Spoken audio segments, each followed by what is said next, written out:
피로 물든 달빛 아래 15마리가 넘는 멧돼지 떼가 마을 입구를 향해 돌진하고 있었습니다. 여인들의 비명이 찢어지고 장정들은 창을 들었으나 손이 부들부들 떨리고 있었습니다.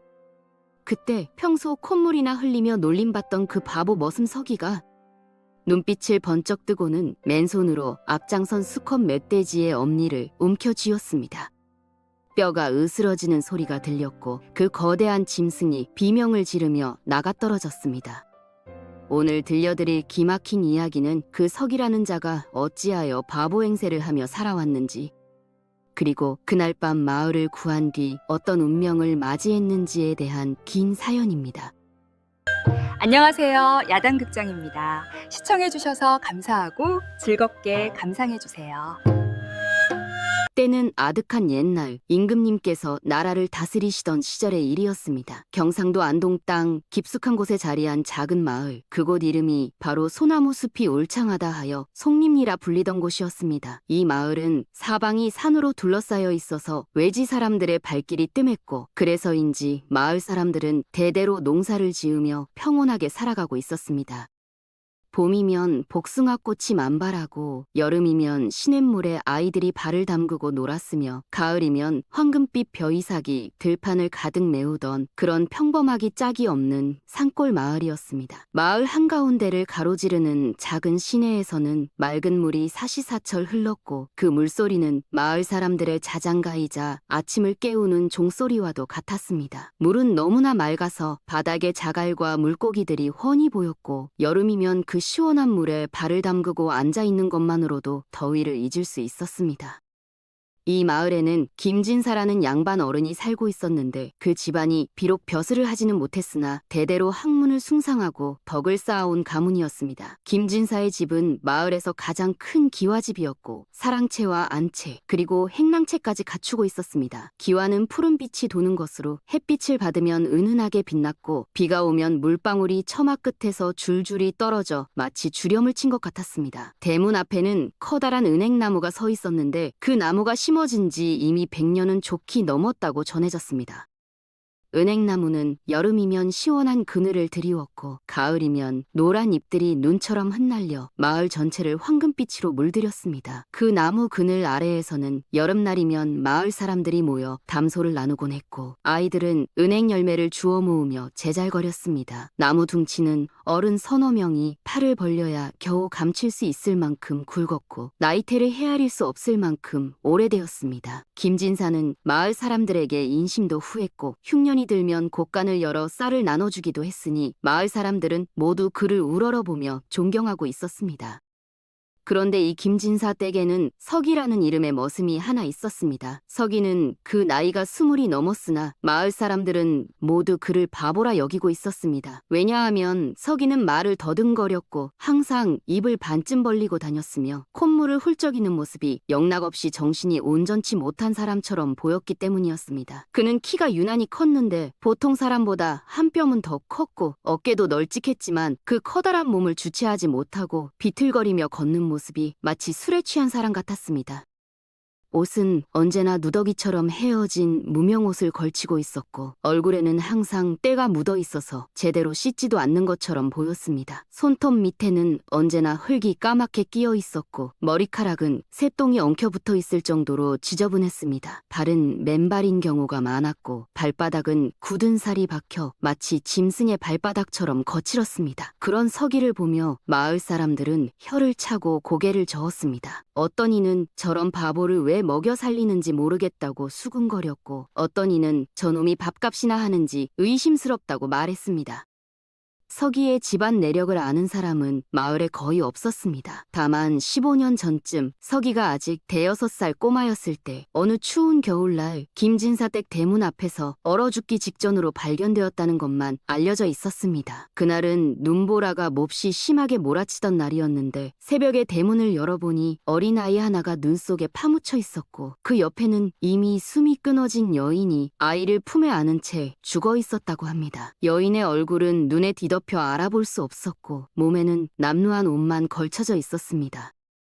하지만 그 여인이 죽기 직전까지 아이를 품에서 놓지 않았던 것을 보면 아마도 어미였을 것이라고 사람들은 짐작했습니다. 여인의 손은 아이를 꼭 껴안은 채 얼어붙어 있었고 얼굴은 고통스러운 표정으로 굳어 있었지만 그 눈빛만은 평온해 보였습니다. 마치 아이만은 살리겠다는 마지막 의지를 다한 것처럼 보였습니다. 김진사는 치근한 마음에 그 아이를 거두어 키웠고 여인은 마을 뒷산에 정성스럽게 묻어주었습니다. 무덤 앞에는 작은 비석도 세워주었고 해마다 제사도 지내주었습니다. 그렇게 서기는 김진사 댁의 머슴으로 자라나게 된 것이었습니다.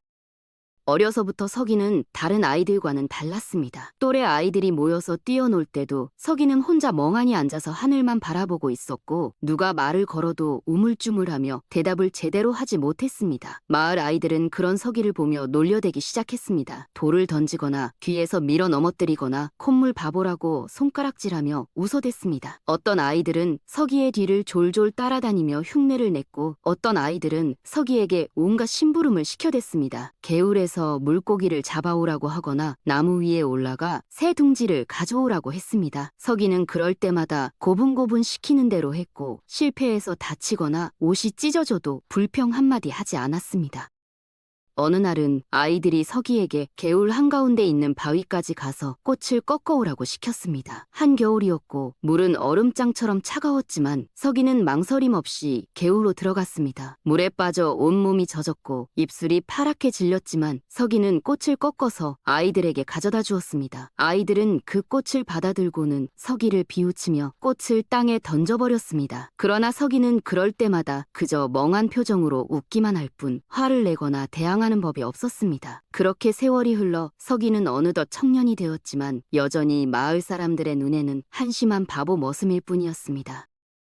김진사 댁에서 서기가 맡은 일은 주로 허드렛 일이었습니다. 마당 쓸고 장작 패고 물 길어 나르고 밭에 거름 주는 일 같은 것들이었습니다. 다른 머슴들은 서기를 귀찮아했고 힘든 일이 있으면 을에 서기에게 떠넘기곤 했습니다. 한겨울에 얼음장 같은 우물물을 길어 나르는 일도 한여름 떼약볕 아래에서 밭을 매는 일도 모두 서기의 몫이었습니다. 다른 머슴들이 그늘에서 쉬고 있을 때 서기는 혼자 땡볕 아래에서 곡괭이질을 하고 있었고 다른 머슴들이 따뜻한 방에서 자고 있을 때 서기는 헛간 구석에서 거적대기 하나 덮고 잠을 청했습니다.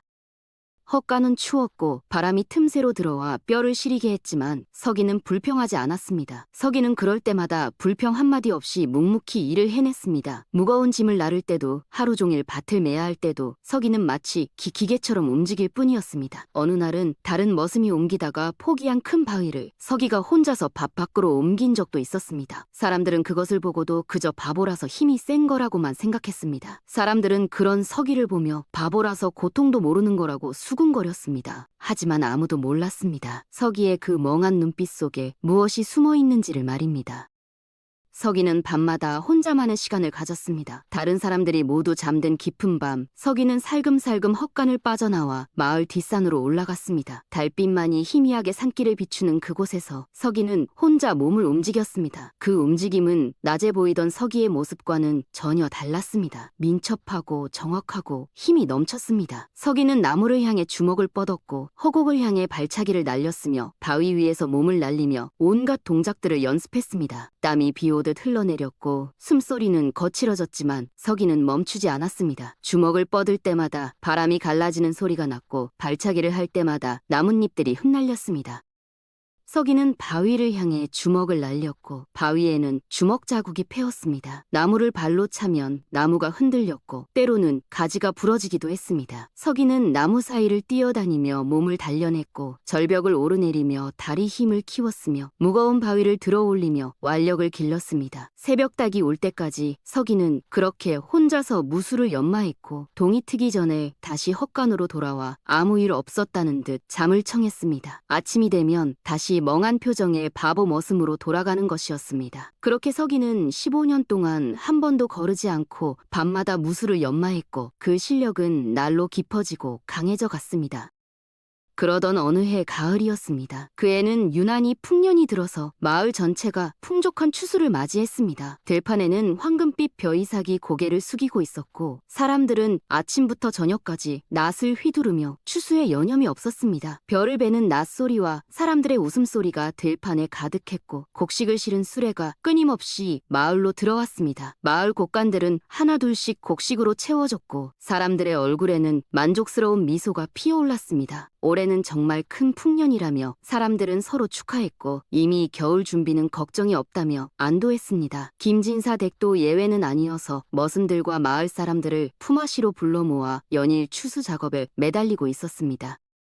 서기도 다른 사람들과 함께 들판으로 나가 벼를 베고 있었는데 서기의 손놀림은 다른 사람들보다 훨씬 느렸고 자주 헛손질을 해서 벼를 망치곤 했습니다. 그럴 때마다 다른 머슴들은 혀를 차며 한심하다는 표정을 지었고 서기를 욕하기도 했습니다. 이 바보 같은 놈아, 그것도 제대로 못하냐며 소리를 지르기도 했습니다. 어느 날은 서기가 벼단을 잘못 묶어서 풀어져 버렸고 그 바람에 다른 머슴이 다시 묶어야 했습니다. 그 머슴은 화가 나서 서기를 때리기까지 했지만 서기는 그저 미안하다며 머리를 조아릴 뿐이었습니다. 그런데 이상한 일이 벌어지기 시작한 것은 바로 그 추수철부터였습니다. 밤마다 마을 어귀에서 이상한 소리가 들려오기 시작한 것입니다. 꿀꿀거리는 소리와 함께 무언가 땅을 파헤치는 듯한 소리, 그리고 거친 숨소리가 어둠 속에서 울려 퍼졌습니다. 처음에는 마을 사람들도 대수롭지 않게 여겼습니다. 산속에 사는 짐승들이 먹이를 찾아 나온 거라고 생각했기 때문입니다. 가을이 되면 산짐승들이 겨울을 대비하여 먹이를 찾아 돌아다니는 것은 흔한 일이었습니다. 으니까요. 하지만 날이 갈수록 그 소리는 더욱 가까워졌고 더욱 자주 들려왔습니다. 처음에는 일주일에 한두 번이던 것이 나중에는 매일 밤 들려왔고 소리도 점점 더 커지고 거칠어졌습니다. 밤에 잠을 자다가도 그 소리에 깨는 사람들이 생겨났고 아이들은 무서워서 어미 품에 파고들었습니다. 어느 날 아침에는 마을 입구의 밭이 온통 파헤쳐져 있는 것이 발견되었습니다. 땅은 마치 쟁기로 갈아엎은 것처럼 뒤죽박죽이었고 심어놓았던 무와 배추가 모조리 뽑혀나가거나 짓밟혀 있었습니다. 발자국을 보니 멧돼지 떼가 지나간 흔적이 역력했습니다. 발자국은 크고 깊었으며 그 수도 셀 수 없을 만큼 많았습니다. 마을 사람들은 크게 놀라며 모여서 의논했습니다. 멧돼지가 한두 마리도 아니고 떼를 지어 내려온다는 것은 예사롭지 않은 일이었습니다. 보통 멧돼지는 산속 깊은 곳에서 살아가는데 떼를 지어 마을까지 내려온다는 것은 산속에 먹을 것이 부족하거나 아니면 더 큰 맹수에게 쫓겨 내려왔다는 뜻이었습니다. 어느 쪽이든 좋은 징조는 아니었습니다. 마을의 장정들은 창과 몽둥이를 들고 밤마다 교대로 보초를 서기 시작했습니다.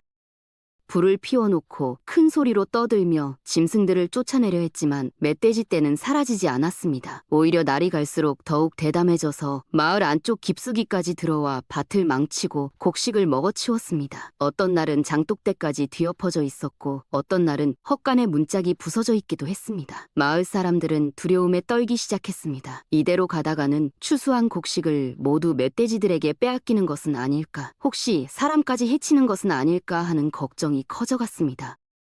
그러던 어느 날 저녁 마침내 큰 사건이 터지고 말았습니다. 마을 동쪽 끝에 사는 최씨 영감이 해질녘에 밭에서 돌아오다가 멧돼지 한 마리와 마주쳤던 것입니다. 그 멧돼지는 어른 남자만큼이나 컸고 송곳니는 나처럼 날카로웠습니다. 눈은 피처럼 빨갛게 충혈되어 있었고 입에서는 하얀 거품이 흘러내리고 있었습니다. 최씨 영감은 혼비백산하여 도망치려 했으나 멧돼지가 더 빨랐습니다. 멧돼지는 무섭게 달려들어 최씨 영감을 땅바닥에 쓰러뜨렸고 날카로운 송곳니로 영감의 허벅지를 찔렀습니다. 피가 분수처럼 솟구쳤고 최씨 영감은 비명을 지르며 고통에 몸부림쳤습니다. 송곳니에 찔린 허벅지를 찢긴 상처에서는 선홍빛 피가 멈추지 않고 흘러나왔고 영감의 얼굴은 순식간에 새하얗게 질렸습니다. 영감은 멧돼지를 밀어내려 했지만 힘이 없었고 멧돼지는 다시 송곳니를 들이밀려 했습니다. 마침 근처를 지나던 다른 마을 사람들이 비명소리를 듣고 달려왔고 소리를 지르며 달려들어 겨우 멧돼지를 쫓아낸 뒤에야 영감을 구할 수 있었습니다. 최씨 영감은 집으로 옮겨졌지만 상처가 깊어서 한참을 끙끙 앓아누워야 했습니다. 의원을 불러 상처를 꿰매고 약을 발랐지만 영감은 열흘이 넘도록 일어나지 못했고 상처 부위는 고마서 고름이 흘러나왔습니다. 열이 나고 정신을 잃기도 했으며 한때는 목숨이 위태롭기까지 했습니다. 이 사건으로 마을은 공포에 휩싸였습니다. 이제는 단순히 밭이 망가지는 정도가 아니라 사람의 목숨까지 위태로운 상황이 된 것입니다. 마을 사람들은 김진사 댁에 모여 대책을 논의했습니다. 사랑채 마루에 둘러앉은 마을 사람들의 얼굴은 모두 어두웠고 한숨소리만 가득했습니다. 어떤 이는 관아에 알려 군사를 청해야 한다고 주장했고 어떤 이는 포수를 불러와야 한다고 말했습니다. 또 어떤 이는 구슬에서 산신령께 빌어야 한다고 주장하기도 했습니다. 하지만 관아는 마을에서 이틀 걸음이나 떨어진 곳에 있었고 포수를 부르려면 돈이 많이 들었습니다. 마을에서 가장 솜씨 좋다는 포수를 부르려면 은자 10량은 있어야 한다고 했고 그것도 성공하면 더 내야 한다고 했습니다. 굿을 하려 해도 무당을 모셔오는데 돈이 들었고 굿상을 차리는데도 비용이 많이 들었습니다. 마을 사람들은 그저 한숨만 내쉴 뿐 뚜렷한 해결책을 찾지 못했습니다. 그저 밤마다 더 많은 사람들이 보초를 서고 더 큰 불을 피우는 것 말고는 달리 방법이 없었습니다. 하지만 그것도 한계가 있었습니다. 밤마다 보초를 서는 장정들은 낮에 일을 해야 했기 때문에 지쳐갔고 불을 피우는 것만으로는 멧돼지들을 막을 수 없었습니다. 그러던 어느 날 마을에 이상한 소문이 돌기 시작했습니다. 밤마다 마을을 돌아다니며 멧돼지의 흔적을 살피는 누군가가 있다는 것이었습니다. 그 사람은 횃불도 들지 않고 소리도 내지 않으며 마치 그림자처럼 어둠 속을 움직인다고 했습니다. 처음에는 도깨비나 귀신이 아니냐는 말도 나왔지만 며칠 뒤에 그 정체가 밝혀졌습니다. 다름 아닌 바보석이었던 것입니다. 김진사 댁의 다른 머슴이 우연히 밤중에 뒷간에 가다가 서기가 마을 입구 쪽으로 걸어가는 것을 목격했고 이상하게 여겨 몰래 뒤를 밟았다가 서기가 멧돼지의 흔적을 살피고 있는 모습을 본 것입니다. 서기는 땅바닥에 코를 박다시피 하며 발자국을 들여다보고 나뭇가지를 꺾어보고 땅에 남은 배설물 냄새를 맡기도 했습니다. 그 모습은 마치 숙련된 사냥꾼 같았다고 그 머슴은 말했습니다. 서기는 발자국의 깊이를 손가락으로 재어보기도 하고 흙을 손에 묻혀 그 질감을 확인하기도 했으며 주변 풀들이 어느 방향으로 꺾였는지를 살피기도 했습니다. 이 소식이 마을에 알려지자 사람들은 어이없어하며 웃어댔습니다. 바보 머슴이 무슨 수로 멧돼지를 어찌하겠느냐는 것이었습니다. 어떤 이는 서기가 정신이 나가서 밤에 배회하는 거라고 했고 어떤 이는 서기가 멧돼지를 보고 싶어서 기웃거리는 거라고 비웃었습니다. 또 어떤 이는 서기가 멧돼지한테 잡아먹히면 오히려 마을에 식구 하나 줄어서 좋은 거 아니냐며 농담을 하기도 했습니다. 그 말에 사람들은 박장대소했고 서기를 더욱 비웃었습니다. 김진사도 서기를 불러 타일렀습니다. 밤에 함부로 돌아다니지 말고 잠이나 자라고 멧돼지한테 다치기라도 하면 어쩌려고 그러느냐고 말입니다. 김진사의 말에는 진심 어린 걱정이 담겨 있었지만 서기를 바보로 여기는 마음도 여전했습니다. 서기는 고개를 끄덕이며 알았다고 대답했지만 그의 눈빛은 여전히 멍했고 무슨 생각을 하고 있는지 알 수가 없었습니다. 입가에는 침이 질질 흘러내리고 있었고 코에서는 또 콧물이 나와 손등으로 훔치고 있었습니다. 사람들은 곧 서기에 대한 관심을 잃었고 다시 멧돼지 문제에만 신경을 쓰기 시작했습니다. 하지만 서기는 멈추지 않았습니다. 밤마다 서기는 여전히 마을을 돌아다녔습니다. 다만 이제는 더욱 조심스럽게 아무도 눈치채지 못하도록 움직였습니다. 서기는 멧돼지들이 남긴 발자국을 따라가며 그들이 어디서 오는지 어떤 경로로 마을에 들어오는지를 하나하나 머릿속에 그려나갔습니다. 발자국의 크기와 깊이를 보고 멧돼지의 무게를 가늠했고 발자국 사이의 간격을 보고 그들의 이동 속도를 짐작했습니다. 나뭇가지가 부러진 높이를 보고 멧돼지의 키를 알아냈고 땅에 남은 자국을 보고 그들이 언제 지나갔는지를 파악했습니다.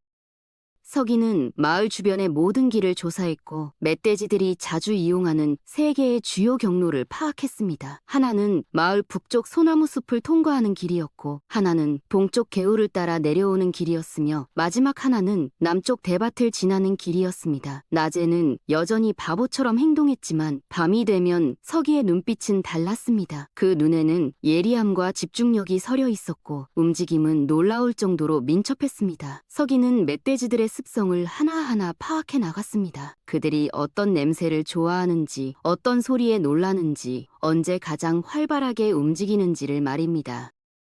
그리고 서기는 또 다른 것도 알아차렸습니다. 멧돼지 떼가 점점 더 많아지고 있다는 것을 말입니다. 처음에는 서너 마리였던 것이 이제는 10마리가 넘어 보였고 그 중에는 새끼를 데리고 다니는 어미 멧돼지도 있었습니다. 어미 멧돼지의 발자국은 특히 깊게 패여 있었고 주변에는 작은 발자국들이 여러 개 찍혀 있었습니다. 이것은 매우 위험한 신호였습니다. 어미 멧돼지는 새끼를 보호하기 위해서라면 무엇이든 공격하는 성질이 있었기 때문입니다. 일반 멧돼지보다 훨씬 더 사납고 더 집요하며 더 용맹했습니다. 서기는 어느 날 밤 숲속에서 멧돼지 떼를 직접 목격하기도 했습니다. 나무 뒤에 숨어서 조용히 지켜보는데 멧돼지들은 땅을 파헤치며 먹이를 찾고 있었습니다. 그 수가 정확히 15마리였고 그중 가장 큰 수컷은 서기가 본 어떤 멧돼지보다도 거대했습니다. 서기는 이 사실을 누군가에게 알려야 한다고 생각했지만 자신의 말을 누가 들어주겠습니까? 바보 머슴의 말을 귀담아 들을 사람은 아무도 없을 것이었습니다. 서기는 그저 입술을 깨물며 혼자서라도 무언가를 해야 한다고 다짐했습니다. 밤마다 서기는 멧돼지들이 자주 지나다니는 길목을 확인하고 그들의 움직임 패턴을 외우고 만약의 사태에 대비했습니다. 서기는 마을 사람들이 안전하게 대피할 수 있는 장소도 미리 파악해 두었고 멧돼지들을 막을 수 있는 방법도 머릿속으로 끊임없이 고민했습니다. 시간은 흘러 추석이 코앞으로 다가왔습니다. 마을 사람들은 추석 명절을 맞아 제사를 준비하고 송편을 빚으며 잠시나마 멧돼지 걱정을 잊으려 했습니다. 김진서 댁에서도 큰 잔치를 준비하고 있었고 머슴들도 모처럼 하루 쉬는 날이었습니다. 마당에서는 여인네들이 모여 송편을 빚고 있었고 부엌에서는 고기를 삶는 냄새가 진동했습니다. 안채에서는 제사상에 올릴 과일과 나무를 다듬고 있었고 사랑채에서는 김진사가 족자를 펼쳐놓고 글씨를 쓰고 있었습니다. 서기도 다른 머슴들과 함께 마당에 앉아 떡을 얻어먹으며 쉬고 있었습니다. 다른 머슴들은 서기를 놀려대며 웃었고 서기는 여전히 멍한 표정으로 희죽희죽 웃고만 있었습니다. 어느 머슴은 서기에게 송편을 입에 던져주며 개처럼 받아먹으라고 놀리기도 했고 서기는 그대로 입을 벌려 받아먹었습니다. 사람들은 그 모습을 보며 배를 잡고 웃었습니다. 그런 평화로운 오후였습니다. 해가 서쪽으로 기울어가고 마을 전체에 고소한 음식 냄새가 퍼지고 있었습니다. 아이들은 마당에서 공기놀이를 하며 제잘거렸고 개들은 졸음에 겨워 혀를 내밀고 누워 있었습니다. 가을 하늘은 높고 맑았으며 구름 한 점 없이 청명했습니다. 그런데 그때였습니다. 갑자기 마을 입구 쪽에서 비명소리가 들려온 것입니다. 처음에는 아이들이 장난치는 소리인 줄 알았지만 곧이어 들려온 것은 공포에 질린 여인의 절규였습니다. 그 비명은 마을 전체를 얼어붙게 만들었고 사람들은 모두 무슨 일인가 싶어 소리 나는 쪽을 바라보았습니다. 마루에 앉아있던 김진사도 벌떡 일어났고 부엌에 있던 여인들도 급히 밖으로 나왔습니다. 사람들이 황급히 소리 나는 쪽으로 달려가 보니 마을 입구에서 아이들 몇몇이 공터에서 놀고 있었는데 갑자기 숲속에서 멧돼지 떼가 쏟아져 나온 것이었습니다. 그 수가 무려 15마리가 넘었고 모두 거대한 놈들이었습니다. 앞장선 수컷 멧돼지는 어른 남자 둘을 합쳐놓은 것만큼 컸고 송곳니는 팔뚝만큼이나 길었습니다. 그 뒤로 따라오는 멧돼지들도 하나같이 거대했고 그중 몇 마리는 새끼들을 데리고 있었습니다. 멧돼지들의 눈은 모두 시뻘겋게 충혈되어 있었고 입에서는 거품이 흘러나오고 있었습니다. 몸에는 진흙이 잔뜩 묻어 있었고 털은 삐쭉삐쭉 곤두서 있었습니다.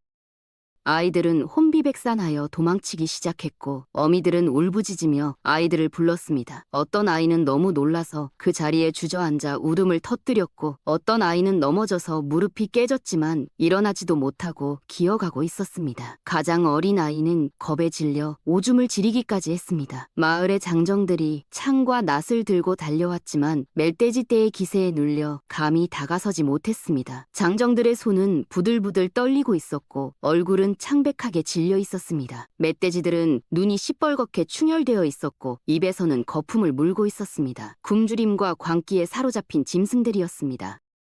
한 마리가 마을 쪽으로 돌진하자 사람들은 비명을 지르며 뒤로 물러섰습니다. 창을 든 장정 하나가 용기를 내어 멧돼지를 찌르려 했지만 멧돼지는 창을 옆구리로 받아내고는 그 장정을 들이받았습니다. 장정은 멀리 날아가 땅바닥에 나뒹굴었고 일어나지 못하고 신음했습니다. 갈비뼈가 부러진 것 같았고 입에서는 피가 흘러나왔습니다. 또 다른 장정이 몽둥이를 들고 달려들었지만 멧돼지는 그 몽둥이를 송곳니로 부러뜨려 버렸습니다. 이대로 가다가 지나가는 마을 전체가 멧돼지 떼에게 유린당할 판이었습니다. 아이들은 울부짖고 여인들은 기절할 듯 비명을 질렀으며 장정들은 창을 쥔 손이 부들부들 떨리고 있었습니다. 바로 그때였습니다. 사람들 틈을 헤치고 앞으로 나선 자가 있었습니다. 다름 아닌 서기였습니다. 서기는 느린 걸음으로 마치 꿈속을 걷는 사람처럼 멧돼지 떼 앞으로 걸어갔습니다. 사람들은 깜짝 놀라 서기를 불렀습니다. 미친놈이 뭘 하는 거냐고, 당장 돌아오라고 소리쳤습니다. 김진사도 다급하게 서기의 이름을 불렀고 다른 머슴들도 서기를 잡으려 했지만 서기는 이미 너무 멀리 나가 있었습니다. 어떤 이는 자보가 죽으려고 환장했나 싶다고 말했고 어떤 이는 당장 끌어오라고 소리쳤습니다. 하지만 서기는 듣지 않았습니다. 아니, 들었지만 개의치 않았습니다. 서기는 멧돼지 떼와 불과 몇 걸음 거리까지 다가갔습니다. 앞장선 거대한 수컷 멧돼지가 서기를 보고 코를 벌름거리며 으르렁거렸습니다. 멧돼지는 땅을 발로 긁으며 위협했고 커다란 몸을 좌우로 흔들며 돌진 준비를 했습니다. 그리고 갑자기 돌진에 들어왔습니다. 땅이 울릴 정도로 빠른 속도였고 그 기세는 바위도 부술 것 같았습니다. 사람들은 숨을 죽이고 그 광경을 바라보았고 누군가는 눈을 갈아버렸습니다. 사람들은 눈을 질끈 감았습니다. 서기가 송곳니에 찔려 죽는 모습을 참아 볼 수 없었기 때문입니다. 어떤 여인은 비명을 질렀고 어떤 남자는 고개를 돌렸습니다. 하지만 예상했던 비명 소리는 들리지 않았습니다. 대신 들린 것은 묵직한 충격음과 짐승의 비명이었습니다. 둔탁하게 뭔가 부딪히는 소리와 함께 멧돼지가 꽥하는 비명을 지르는 소리가 들렸습니다. 사람들이 눈을 떠보니 믿을 수 없는 광경이 펼쳐져 있었습니다. 서기가 그 거대한 멧돼지의 돌진을 정면으로 받아내고 있었던 것입니다. 서기의 두 손이 멧돼지의 송곳니를 움켜쥐고 있었고 서기의 발은 땅에 깊이 박혀 있었습니다. 서기의 발밑 흙이 뒤로 밀려나가며 두 줄기 고랑을 만들고 있었지만 서기는 버티고 있었습니다. 멧돼지는 발버둥을 치며 몸부림쳤지만 서기의 소나기에서 벗어날 수 없었습니다. 서기의 팔뚝에는 핏줄이 붉어져 나왔고 이마에는 땀이 송골송골 맺혀 있었지만 그 손은 조금도 흔들리지 않았습니다. 멧돼지는 뒷다리로 땅을 긁으며 앞으로 밀어붙이려 했지만 서기는 꿈쩍도 하지 않았습니다. 사람들은 입을 딱 벌리고 그 광경을 바라보았습니다. 이게 정말 우리가 아는 그 바보 서기란 말입니까? 그리고 다음 순간 더욱 놀라운 일이 벌어졌습니다. 서기가 멧돼지를 그대로 들어올린 것입니다. 어른 남자 둘을 합친 무게의 거대한 짐승을 서기는 마치 집단을 들어올리듯 가볍게 머리 위로 치켜 올렸습니다. 서기의 온몸 근육이 불룩하게 솟아올랐고 입에서는 거친 숨소리가 새어나왔지만 그 동작은 놀라울 정도로 안정적이었습니다. 서기의 발은 땅에 깊이 박혀 있었고 허리는 곧게 펴져 있었으며 팔은 하늘을 향해 쭉 뻗어 있었습니다. 멧돼지는 공중에서 발버둥치며 꿀꿀거렸고 네 발을 허공에서 휘저으며 몸부림쳤지만 소용없었습니다.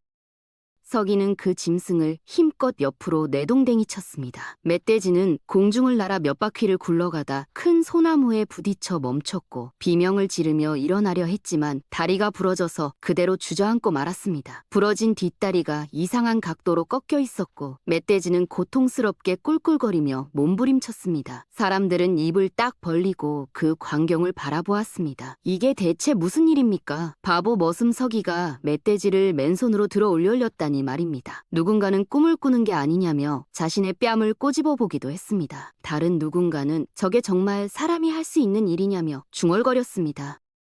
하지만 놀랄 틈도 없이 나머지 멧돼지 떼가 일제히 서기를 향해 돌진에 들어왔습니다. 14마리의 멧돼지가 동시에 달려드는 광경은 가히 지옥도였습니다. 땅이 울리고 먼지가 일어나고 짐승들의 울음소리가 하늘을 찔렀습니다. 사람들은 다시 한번 비명을 질렀지만 서기는 조금도 당황하지 않았습니다. 오히려 서기의 입가에는 희미한 미소가 떠올랐습니다. 그것은 오랫동안 참아왔던 무언가를 마침내 풀어놓는 사람의 표정이었습니다.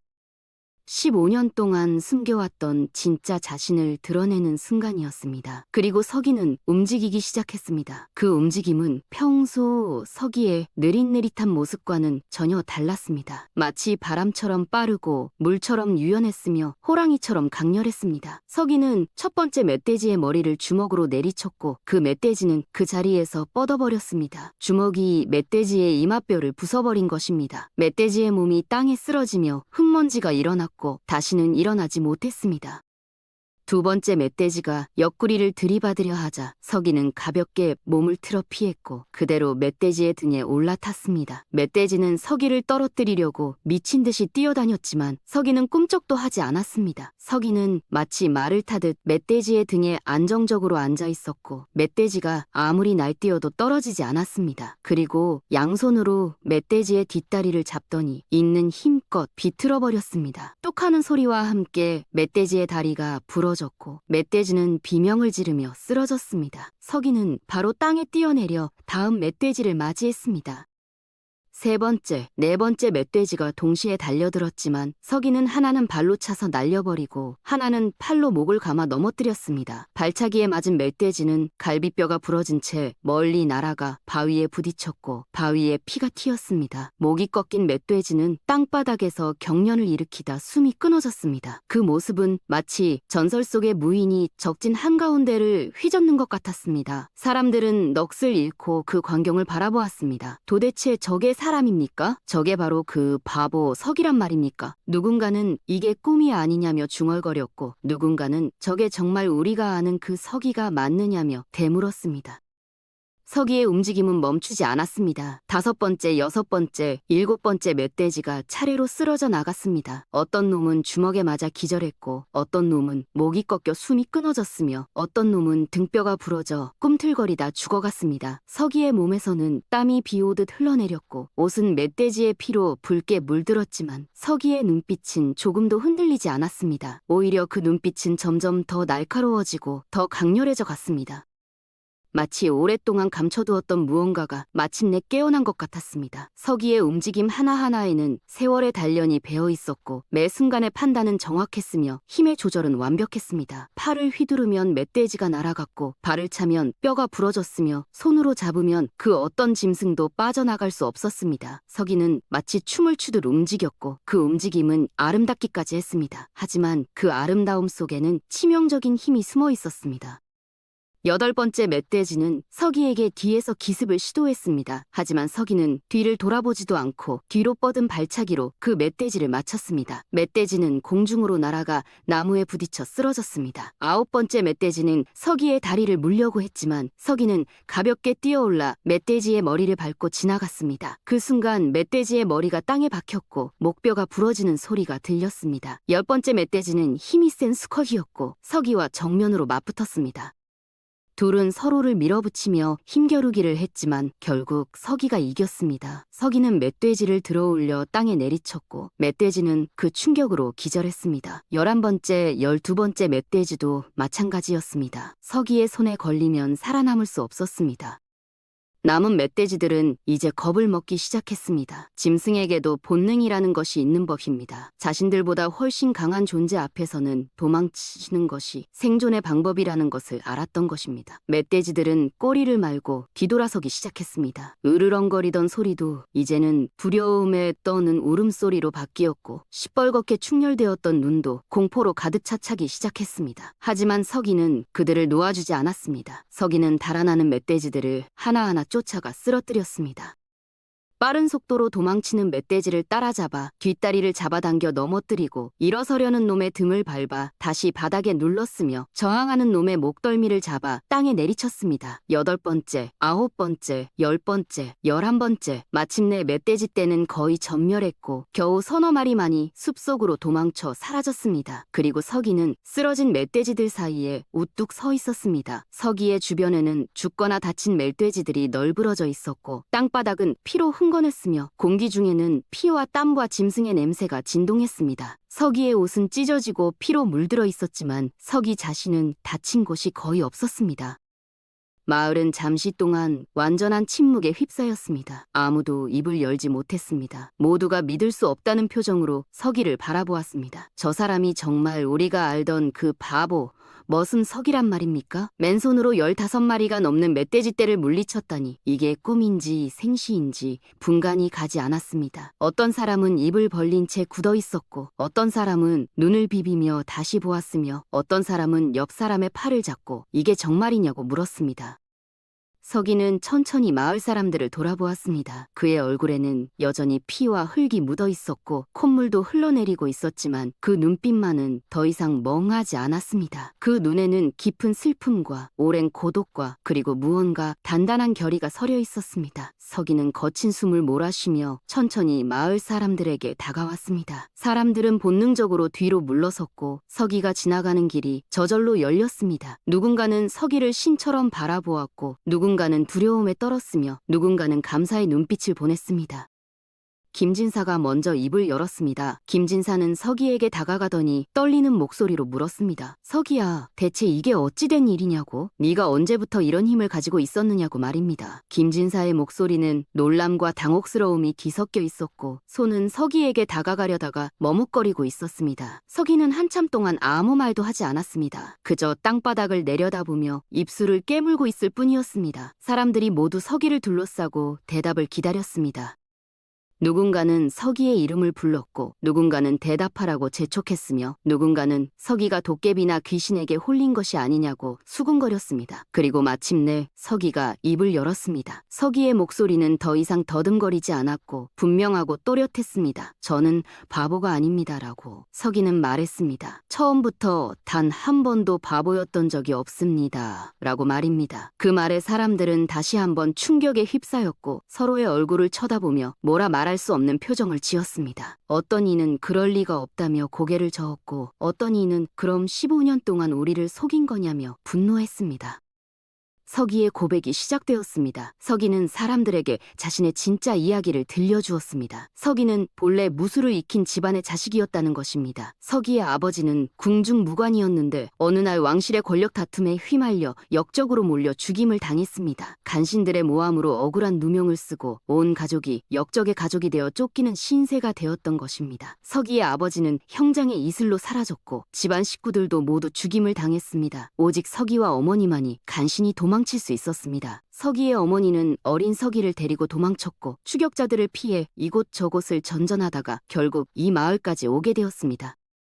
하지만 추운 겨울날 어머니는 더 이상 버티지 못하고 쓰러졌고 서기만 겨우 살아남았던 것입니다. 어머니는 죽기 직전 서기에게 말했습니다. 절대로 무술을 한다는 것을 남들에게 보여서는 안 된다고. 추격자들이 아직도 너를 찾고 있을 것이니 바보처럼 살아야 한다고 말입니다. 어머니는 서기의 손을 꼭 잡고 살아남아야 한다고 그리고 언젠가는 아버지의 억울함을 풀어야 한다고 말했습니다. 김진사가 서기를 발견했을 때 서기는 이미 모든 것을 알고 있었습니다. 자신을 쫓는 자들이 아직도 어딘가에 있다는 것을 그리고 자신이 무술을 할 줄 안다는 것이 알려지면 언젠가는 또다시 화를 당할 수도 있다는 것을 말입니다. 그래서 서기는 결심했습니다. 바보 행세를 하며 살기로 말입니다. 아무도 의심하지 않을 만큼 완벽하게, 아무도 자신을 주목하지 않을 만큼 철저하게 바보가 되기로 한 것입니다. 그렇게 서기는 15년을 살아왔습니다. 콧물을 흘리고 말을 더듬고 멍한 표정을 짓고 놀림을 당하고 천대를 받으면서도 참아왔습니다. 매일 아침 일어나면 거울도 없는 헛간에서 바보의 표정을 연습했고 사람들 앞에 나갈 때는 항상 비틀거리는 걸음걸이를 유지했으며 어떤 일이 있어도 절대로 자신의 진짜 모습을 드러내지 않았습니다. 아이들이 돌을 던져도 머슴들이 욕을 해도 마을 사람들이 비웃어도 서기는 그저 웃기만 할 뿐이었습니다. 하지만 그 얼마나 고통스러웠는지 아무도 몰랐습니다.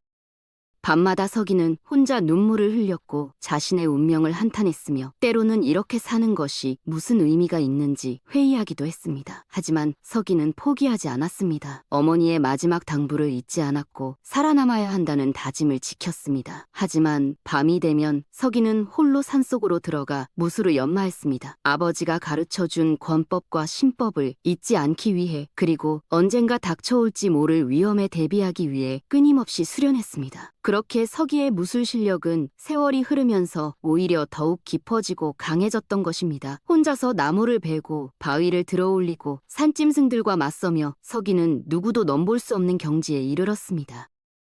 서기는 멧돼지 떼가 마을을 위협하기 시작했을 때 고민에 빠졌습니다. 이대로 바보 행세를 계속할 것인가, 아니면 마을을 구하기 위해 자신의 정체를 드러낼 것인가를 말입니다. 서기는 밤마다 멧돼지들의 움직임을 살피며 고민했습니다. 자신의 안전을 지킬 것인가, 아니면 마을 사람들을 구할 것인가를 저울질했습니다. 15년 동안 지켜온 비밀을 지킬 것인가, 아니면 그것을 포기할 것인가를 고민했습니다. 서기는 매일 밤 이 문제로 고뇌했습니다. 한편으로는 자신의 정체가 드러나면 추격자들이 다시 나타날지도 모른다는 두려움이 있었고, 다른 한편으로는 마을 사람들이 위험에 처하는 것을 보고만 있을 수 없다는 마음도 있었습니다.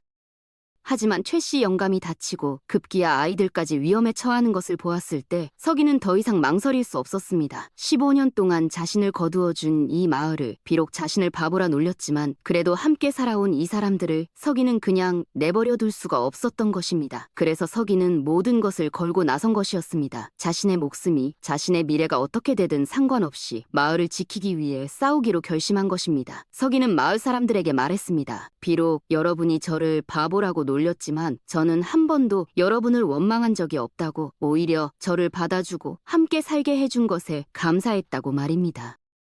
서기의 이야기를 들은 사람들은 모두 숙연해졌습니다. 누군가는 눈물을 흘렸고, 누군가는 고개를 숙였으며, 누군가는 서기에게 미안하다고 속삭였습니다. 15년 동안 바보 취급을 받으며 놀림을 당하고 천대를 받으면서도 서기는 한 번도 원망하지 않았습니다. 오히려 마을을 지키기 위해 자신의 모든 것을 드러냈던 것입니다. 어떤 여인은 자신이 서기에게 던졌던 돌을 생각하며 울음을 터뜨렸고, 어떤 남자는 서기에게 했던 심한 말들을 떠올리며 고개를 들지 못했습니다. 한 머슴은 서기를 때렸던 일을 생각하며 서기 앞에 무릎을 꿇고 용서를 빌었습니다.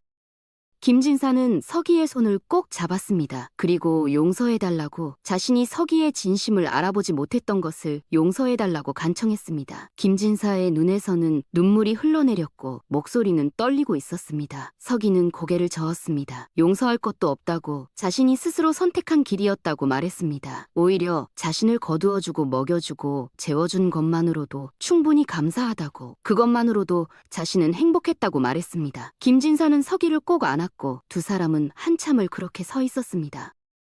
그날 밤 마을 사람들은 모두 모여 잔치를 열었습니다. 비록 멧돼지 떼의 습격이라는 끔찍한 사건이 있었지만 서기 덕분에 아무도 크게 다치지 않았고 마을을 지켜낼 수 있었습니다. 사람들은 서기를 마을의 영웅이라 칭송했고 서기에게 최고의 음식과 술을 대접했습니다. 김진사는 자신의 사랑채를 내어주며 서기를 그곳에서 쉬게 했고, 마을 사람들은 앞다투어 서기에게 선물을 가져다 주었습니다. 어떤 이는 새 옷을 가져왔고, 어떤 이는 귀한 약재를 가져왔으며, 어떤 이는 정성스럽게 만든 음식을 가져왔습니다. 어떤 할머니는 자신이 아끼던 비단 주머니를 가져와 서기에게 주었고, 어떤 아이는 자신이 가장 좋아하는 팽이를 선물했습니다.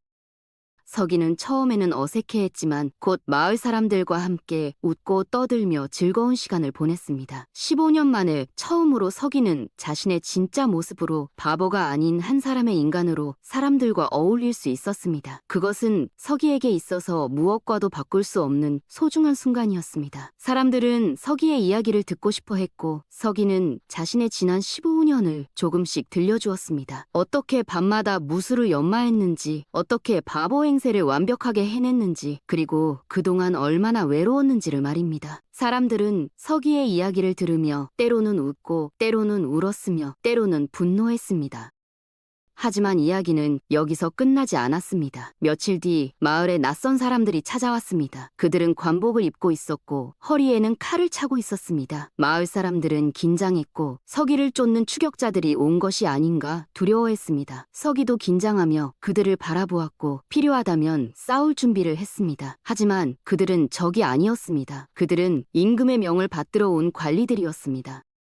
왜구가 남쪽 해안을 침략하고 있었고 조정에서는 무술이 뛰어난 자들을 모집하고 있었던 것입니다. 관리들은 서기의 무술 실력에 대한 소문을 듣고 찾아왔다고 말했습니다. 멧돼지 떼를 맨손으로 물리쳤다는 이야기가 인근 마을에 퍼졌고 그 소문이 관아까지 전해진 것이었습니다. 관리들은 처음에는 그 소문을 믿지 않았지만 여러 사람들의 증언을 듣고 직접 확인하러 온 것이었습니다. 관리들은 서기의 무술 실력을 직접 확인하고 싶다고 했습니다. 서기는 주저했습니다. 자신이 다시 세상의 모습을 드러내면 아버지를 죽인 자들이 알아차릴지도 모른다는 두려움이 있었습니다. 하지만 김진사가 서기를 설득했습니다. 이제는 숨어 살 필요가 없다고, 오히려 당당하게 나가서 자신의 재능을 펼쳐보라고 말입니다. 세월이 많이 흘렀고 아버지를 죽인 간신들도 권력에서 물러났을 것이라고 말했습니다. 마을 사람들도 모두 서기를 응원했습니다. 서기가 무관이 되어 나라를 지키는 것이 얼마나 멋진 일이냐고, 서기라면 분명 훌륭한 무관이 될 것이라고 말했습니다. 어떤 노인은 서기가 나라를 위해 일하는 것이야말로 아버지의 억울함을 풀 수 있는 길이라고 말했고, 어떤 청년은 서기를 따라 함께 가고 싶다고 말하기도 했습니다. 서기는 마을 사람들의 격려를 받으며 마침내 관리들을 따라 나서기로 결심했습니다. 떠나기 전날 밤 마을 사람들은 다시 한번 서기를 위한 잔치를 열었고 모두가 서기의 건강과 무운을 빌어주었습니다. 서기는 한 사람 한 사람에게 인사랑에 인사를 하며 감사를 전했고 김진사에게는 깊이 절을 올렸습니다. 그리고 다음 날 아침 서기는 마을을 떠났습니다. 마을 사람들은 모두 나와서 서기를 배웅했고 서기가 보이지 않을 때까지 손을 흔들었습니다.